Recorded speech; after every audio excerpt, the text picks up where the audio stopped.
Benvinguts una setmana més a un nou capítol del Sense Pròrrogues, el primer episodi d'aquest any 2026. Feliç any a tota la nostra audiència, sobretot, Sí. i comencem amb el programa. Obrim aquest any 2026 amb la mega victòria del Sabadell al camp de l'Hèrcules, golejada dels arlequinats per 1-5, partit que va ser bastant plàcid pels del Vallès, tot i que no ho semblava perquè es van avançar, va empatar l'Hèrcules i a partir de la segona part, Rubén, monòleg del Sabadell. Sí, totalment, i un Sabadell que ara mateix és candidat absolutament a tot. M'atreveixo a dir inclús que a optar a la primera Sí, plaça totalment, i ascens directe, perquè el que està fent, el rendiment que està traient Ferran Costa als seus jugadors és una barbaritat, no? López Pinto, Sí, Urri, sí. el porter Diego Foli també està a un nivell espectacular. Com ho veus tu? Doncs em dóna la sensació que portem parlant del Sabadell durant tota la temporada de xifres a casa, de que no han rebut gol, de que estan invictes a casa, i no posem especial èmfasi al que és aquest equip fora de casa, perquè és el millor visitant del Sí. grup i només li han fet 8 gols en contra. No. Per tant, si hem de posar més xifres damunt la taula del conjunt arlequinat, doncs és que té tots els arguments per ser un dels equips candidats a pujar, no sé si amb ascens directe, perquè això també has de tenir una mica de sort, Sí.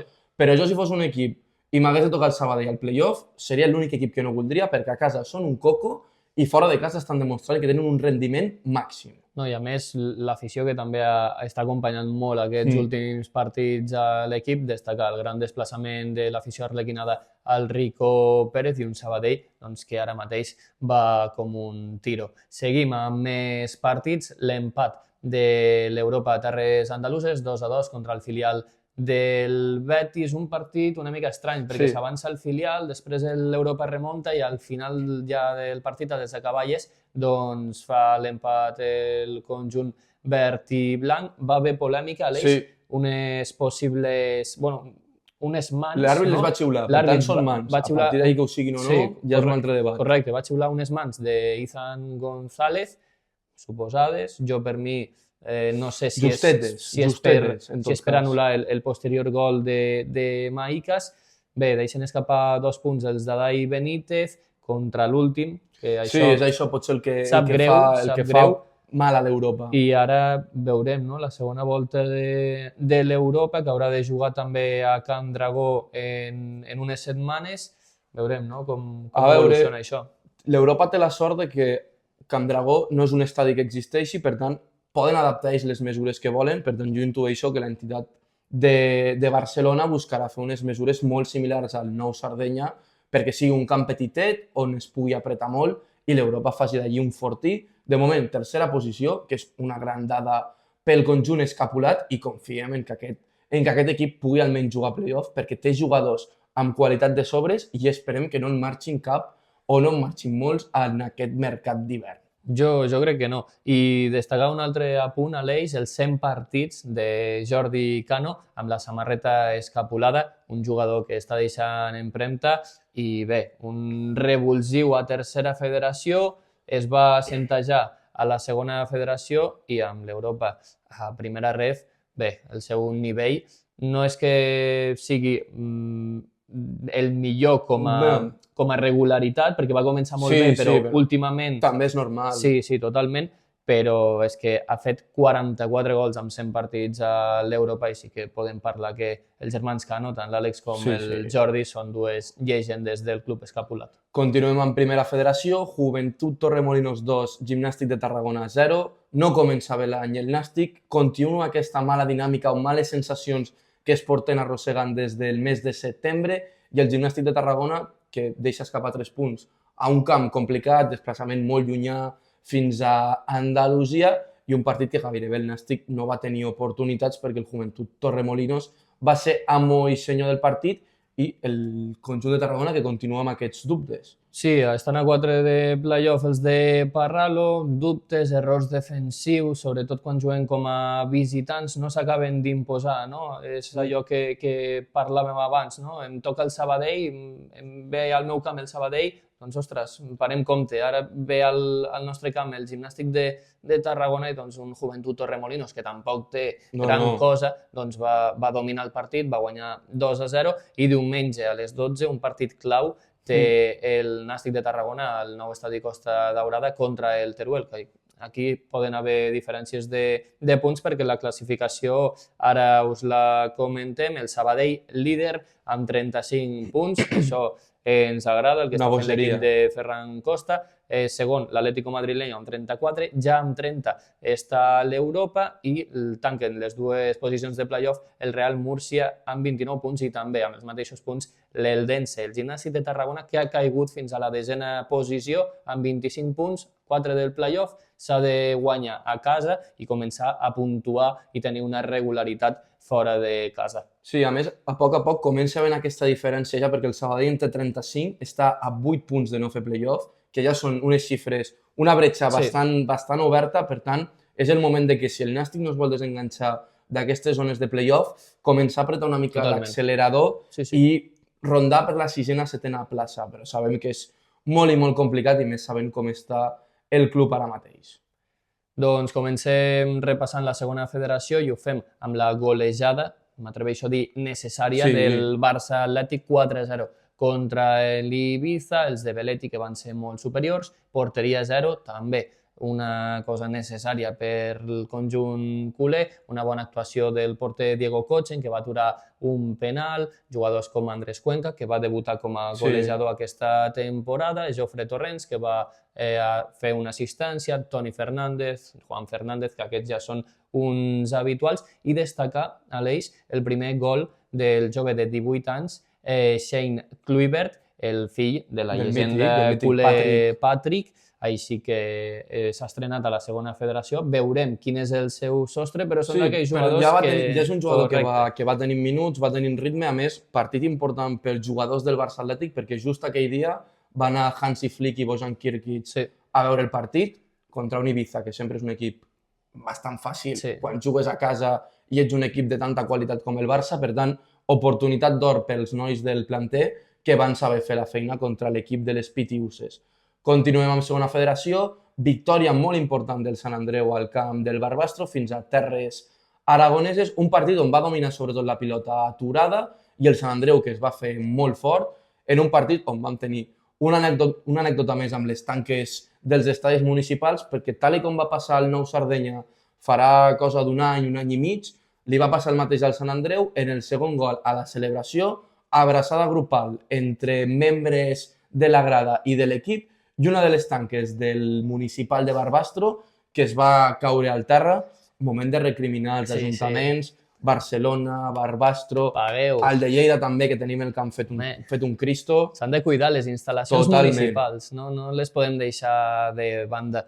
I és això, no? Què està passant amb les tanques publicitàries quan juga el Sant Andreu? Destaca a l'Eix el moment de forma del defensa central Carlos Blanco, 2 partits consecutius marcant i fent unes bones actuacions ahir a l'eix defensiu, i d'Alexis García ja... Un espectacle de futbolista. És que no cal parlar gaire perquè tothom que l'hagi vist sap de la seva qualitat. A Barbastro, un gol i una assistència per donar 3 punts vitals als de Nacho González. Vam tenir derbi entre Girona B i Espanyol B, victòria del filial Perico per 0-1. També vam tenir polèmica d'un penal claríssim. Penal de llibre perquè entra a l'extrem dintre l'àrea a la sortida d'un córner, arriba tardíssim el jugador. No és que arribi tard, és que l'atropella directament. Però no m'explico com l'àrbitre estan allí davant, que és una... És la posició on es col·loca. És la posició on ha d'estar perquè tot això passa després de treure un servei de cantonada. Jo no m'explico com no es pot pitar penal en una acció com aquesta. No és entendible, però bé, almenys això per l'Espanyol B, que queda en anècdota i s'emporta el derbi de filials que jugava a Montilivi, que no ho hem dit, que sempre veure la nostra categoria a camps grans sempre és molt més divertit. Qui comença molt i molt bé l'any és el Terrassa d'Oriol Alsina, perquè van guanyar el València Mestalla per 2-0 amb 2 golassos, un del davanter holandès Quentin, i si no pronuncio bé, Van der Link, o no soc neerlandès, no sé la pronunciació. Que va ser un golaç. Sí, va ser un golaç, ho deixem això. I Sergio Cortés, que debutava després de venir del Sabadell, amb un golaç des de fora de l'àrea, que donava els 3 punts als d'Oriol Alsina. Jo no sé, Rubén, com veus aquest Terrassa, perquè Fletxeta cap amunt. Ha de ser moment de fletxeta cap amunt, Sí, perquè sí. si ja no arribes, si no ve la fletxeta cap amunt ja Et quedes allà ja et quedes a zona mitja de ningú. taula i mires cap a baix, mires cap a dalt, però et quedes en zona de no res, no. Un Oriol Alsina que li traurà fruit a tots els jugadors i sobretot el retorn amb ell, no? De Sergio Cortés, que ja va ser entrenat per Oriol Alsina i que segur que al conjunt egareny li dona un munt d'alegries. Vam tenir un altre partit, en aquesta vegada en forma d'empat, Olot 1, Atlético Baleares 1. S'avançava molt ràpid el conjunt de les Illes amb un gol de Moja Keita a l'inici de partit i es va haver d'esperar l'Olot fins al temps afegit per empatar amb un gol de Martí Soler, el migcampista. Doncs l'Olot, 4 partits seguits sense guanyar, però és un bon punt. Sí, és un bon punt contra el rival que era i més perquè marques el gol al temps de descompte, pràcticament al 95. Sempre te dona una mica més de marxes amb la fletxeta cap amunt que tant comentàvem, per tant, puntet important pels de la Garrotxa que han de començar a fer vàlids ja per no patir, perquè sí que és un equip que mira més cap a baix que no pas cap a dalt. Tanquem el repàs de segona federació amb el Reus, que va vacunar l'Atlètic Lleida per 1-2, els de Reus que van fer un desplaçament brutal, van fer-se seu al camp d'esports, que tampoc és molt difícil, amics del Reus, perquè l'Atlètic Lleida són 4 gats, amics dels jugadors i alguna família, però amb el fet alguna que fa entrada, Lleida... no? Regalada Sí, saben regalar moltes entrades allà a l'Atlètic Lleida, i el Reus que va fer la feina, partit que has de guanyar, jugues com a visitant, és el primer partit de l'any, i els de Reus que van fer la feina es van posar 0-2 amb un bon gol així de rebot el primer, el segon, que és un autèntic golàs, pràcticament a les acaballes del partit, i marcava el gol anecdòtic l'Atlètic Lleida, que queda en evidència una vegada més. Una vegada més i continua en descens. I què li demanem a l'Eix aquest 2026? Que desapareixin, no que baixin, que desapareixin. Això ja seria... És molt demanar. Seria somni, això, però el desig és que baixin de categoria. Des d'aquí del sense pròrrogues ho diem clar perquè no volem saber res d'aquests engendros, com el Badalona Futur, com tota aquesta calanya. Seguim repassant en aquesta ocasió la classificació. Tenim en primera posició el Poblense amb 32 punts, el Reus, que s'ha col·locat segon amb 30, l'Atlético Baleares en té 29, també amb 29 el Barça Atlètic, tot i que té un partit menys contra el líder, el Poblense, i el Sant Andreu, que tanca la primera volta amb 28 punts, el Terrassa ja posa el nas per allí amb 25, també està el Girona B, l'Espanyol B a mitja taula i ja posicions més baixes, l'Olot rosant el descens, el play-out, i qui sí que està en descens és l'Atlètic Lleida, penúltim, 13 punts i un joc que no enamora. I petit incís, hi ha un partit entre setmana aquest dimecres, Barça-Atlètic Torrent, que pot fer que el Barça-Atlètic escali posicions i es posi segon. Per tant, hem d'estar atents als marcadors perquè el Poblense també té un partit menys i en cas de victòria es posaria 5 punts del segon, que ja són 5 punts. Comencem amb el repàs de tercera federació, obrim amb el Lleida, que va guanyar per 2-0 a l'Escala, victòria importantíssima dels homes de Jordi Cortés, que sembla que ja ha donat amb la tecla perquè l'equip funcioni i trobi el seu estil de joc. Ho va fer mitjançant Pau Russo, que va obrir la llauna, i Russi, que va fer un gol sensacional a les acaballes del partit, que li van donar els 3 punts als lleidatans, importantíssims perquè per primera vegada en la temporada surten del descens.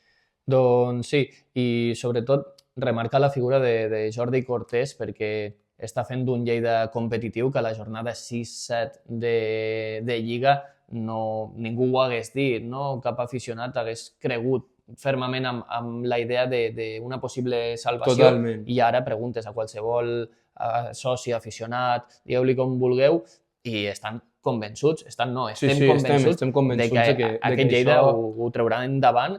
I bé, s'ha de destacar també que el partit aplaçat contra el Vilassar de Mar es jugarà el 14 de gener a les 8 del vespre, així que un Lleida fora de descens que encara es pot allunyar una mica més. Seguim amb més partits, duel a la zona alta de tercera federació, l'Hospitalet contra el Badalona, partit que va quedar 0-0, però si va quedar amb aquest resultat va ser en part gràcies al porter de l'Hospitalet, Adrià Aliaga, que va firmar una actuació sensacional, parades de tots els colors. L'equip del Badalona va acabar desesperat amb l'actuació d'aquest home, però perquè amb raons, perquè va fer una actuació de 10, de millor porter de la jornada sense cap mena de dubtes. Això sí, un partit que va mereixer guanyar el Badalona, perquè l'Hospitalet va tenir 30 minutets de bon joc, d'inici, perquè es notava que Però jugaven tampoc a casa. tenien moltes ocasions clares, No, no? no, i el Badalona que va ser amo i senyor del partit, però no va poder ser. No, una lluita pel liderat que continua perquè també teníem duel a la zona alta entre Manresa i Cornellà, que també van firmar les taules, 2-2, no va ser un 0-0, aquí sí que van haver gols i ho va empatar el Cornellà al temps afegit, perquè si no el Manresa s'hagués emportat els 3 punts. I s'hagués posat líder. Sí, és que la lluita pel liderat és tremenda, el que estem vivint a tercera federació, tant a la zona de baix com a la zona de dalt, possibles ascensos i play-off, no sé, Aleix, tenim el Badalona amb 31, el Cornellà amb 30, l'Hospitalet amb 30 i el Manresa amb 29. Tu qui creus que quedarà primer? Jo, d'aquesta equació, per pura intuïció, borraria el Manresa i el Cornellà i crec que el liderat estarà entre Badalona i Hospitalet. Jo potser es cobro una mica cap a casa i vull pensar que serà el Badalona, sobretot per els recursos ofensius que té. Sí, no, però s'han de fer més forts a casa, que és potser el que més està costant al conjunt escapulat, i l'Hospi em fa por perquè és un equip amb molt talonari, també que té molta pólvora a dalt, i crec que la defensa és una mica més sòlida que la del Badalona. Sí, jo estic amb tu, podria descartar el Manresa i el Cornellà perquè són dos equips que també concedeixen molt en defensa, en canvi Hospitalet i Badalona tenen un fortí, no? Hospitalet amb Pellegrín, Samu Castillo, Vitali, tenen molt bona defensa. El Badalona també té molt bon porter, Carlos Azón. Del millor de la categoria. Jo, mira, per portar-te una mica a la contrària, tiraré amb l'Hospitalet perquè també hi ha motius, no? Té una zona ofensiva molt bona, però és que la disputa pel primer lloc estarà molt i molt entretinguda. Saps qui pujarà per gafes, no? El Cornellà. El Cornellà, no? Però bueno, la gent de Cornellà, de res, companys. M'alegraria per Ignasi Senabre, la veritat. Sí. Seguim amb més partits. La Fundació Esportiva Grama, que guanya el seu primer partit de la temporada a casa. Forta. Sí, no, és una estadística curiosa perquè és un equip que està dalt. Clar, no està en zona de playoff, però està... Ets el millor visitant, però a casa encara no havies guanyat. Doncs ho fa contra el Mollerussa, victòria 2-0 de la Grama, bastant plàcida, per tal com va ser el partit, i ho va fer amb un doblet de Fran Orellana, que va marcar un autèntic golaç des de mig del camp, i ja és la segona vegada que ho fa aquesta temporada. Té les mesures de Campell-Xauet agafades ja. Tremendo lo de Fran Orellana. Seguim amb la victòria del Tona, 2-0 contra el Vilassar de Mar. Nou míster, el Tona, l'arribada de Raúl Page, que també ha canviat una mica la forma del cos tècnic, la formació de jugar, i doncs primer partit, primera victòria, allò que diuen, no? Entrenador nou, victòria assegurada, doncs va funcionar contra un Vilassar de Mar que potser va pecar una mica de jugadors poc experimentats amb un camp molt complicat. Seguim amb més partits. El Vic, que guanya i també surt del descens després de guanyar per 2-0 a la Muntanyesa. Es van avançar els d'Osona amb un gol en pròpia, que és de broma, perquè el defensa de la Muntanyesa pràcticament defineix la seva pròpia àrea. No jutjarem perquè és una cosa que et pot passar. I el Vic, que està fent un molt bon mercat d'hivern, no? Doncs sí, perquè ha fitxat a Ivan Amoedo, el jugador l'ex del Badalona, que va rescindir contracte amb l'equip de Pedro Dólera, i també Albert Estellés, un defensa molt experimentat que ve de la Lliga Andorrana, però que segur que aporta veterania, i un Vic que també es vol posar les piles per aconseguir la salvació. Continuem amb més partits. La derrota de l'Europa B, 1-2 contra el Sant Cristóbal. Un partit una mica anecdòtic, no? I estrany, i molt estrany. Perquè guanya el Sant Cristóbal 1-2, però al minut 44 el Sant Cristóbal estava jugant amb 9 jugadors. Amb dos jugadors menys. I guanyant 0-2, després l'Europa B va retallar distàncies, però s'està complicant la vida el filial escapulat. Poca broma, perquè ara mateix estan en posicions de descens. Estan en posicions de descens, a més tenen un partit contra el Vilassar que el van guanyar, però els punts se'ls va quedar el Vilassar, per tant, situació típica del filial escapulat que també s'ha de posar les piles si es vol salvar. Continuem amb més partits. El Peralada, que va empatar 2-2 contra el Cerdanyola, partit de molt anada i tornada, que es va resoldre en els últims minuts, tant amb gols del Peralada com del Cerdanyola, i tanquem el resum de tercera federació amb l'empat sense gols entre Can Vidalet i Vilanova, Llavors, Rubén, com tenim la classificació? Doncs aquesta disputa pel liderat, Badalona primer amb 31 punts, amb 30 Cornellà i l'Hospitalet, amb 29 es troba el Manresa i amb 26 ja canvia aquesta cinquena posició perquè fins fa una jornada estava a l'escala, ara entra en posicions de playoff el Vilanova i la Geltrú i la zona de baix, doncs últim queda el Mollerussa amb 12 punts, el Cerdanyola penúltim amb 13, antepenúltim l'Europa B amb 14, també està amb 14 el Lleida, però fora de descens i amb un partit menys, i amb 15 el Vic, el Vilassar de Mar, que també té el partit menys, i la resta, doncs, aquella mitja taula que ni miren cap amunt ni miren tampoc cap avall. Hem de recordar, Aleix, que aquesta setmana no s'ha jugat futbol femení, allarguen una mica més les vacances de Nadal, molt a favor de que facin això, ni Primera Federació ni Liga F han jugat, per tant, evidentment, no hi ha resum i la setmana vinent ja us informarem de tot el que fan els nostres equips catalans. Una vegada fet el resumen, anem amb els premis de la jornada. Els premis nadalencs, no? Premis nadalencs, sí, home, tenim aquí un aguinaldo, un tió, l'arbre a la dreta, doncs comencem. Us ho hem muntat tot. Comencem amb l'MVP, perquè ja saps, Rubén. L'MVP, un jugador que a mi em fascina, em té enamorat, sempre que el veig en directe és que m'enamoro cada vegada més. Alexis García, de la Unió Esportiva Sant Andreu, gol, assistència, victòria, el Sant Andreu en playoff, la qualitat que té, el que fa jugar al seu equip, el que s'inventa al terreny de joc, MVP per amb ell aquesta setmana. Continuem amb el gol de la jornada, us hem fet un petit spoiler durant el vídeo, però és que Fran Orellana va tornar a fer un segon gol des de mig del camp, una autèntica barbaritat, ser més murri, més llest que el porter i que la resta de gent, doncs s'emporta aquest premi que, si no m'equivoco, és el primer jugador que es repeteix. Si no em falla la memòria, o estaria amb ell o Marcos Méndez.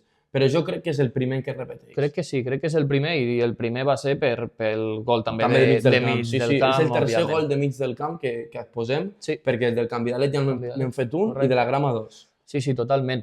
El millor desplaçament també, bueno, està complicat perquè molta gent del Sabadell, de Reus, Sant Andreu també, però per la victòria, per la golejada, per posar-te líder i l'experiència d'anar-te a Alacant i guanyar al Rico Pérez a un estadi una mica antic, però que no deixa de ser de primera, doncs el millor desplaçament aquesta setmana pels arlequinats que es van desplaçar fins allí. A més, van gaudir d'una golejada, una maneta a l'Hèrcules, 1-5. Bé, tant de bo, no? Un desplaçament així, viure un desplaçament així. No passa molt, això per dir que no passa mai. Que també n'hem fet de bons. Que també n'hem fet, totalment. Un 0-3 al Nou Sardenya, jo el guardo amb molt carinyo, però no, un 1-5 Déu-n'hi-do que no.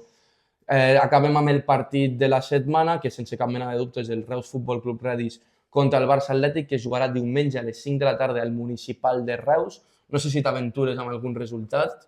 Mira, són dos equips que ataquen molt. Crec que serà un partit de gols. Jo veig una victòria del Reus, tot i que han perdut un home gol, el David Omet, que se n'ha anat a l'estranger, però veig una victòria del Reus per 3-2. Mira, jo veig un resultat similar, però vaig amb unes taules, 2-2 empat i tots contents. Volem gols, a veure com arriba el Barça Atlètic perquè juga aquest dimecres. Ho veurem. I vinga, va, Aleix. La primera samarreta de l'any, el primer que faré és apartar el tio perquè no ens molesti. Vinga, va. Adéu.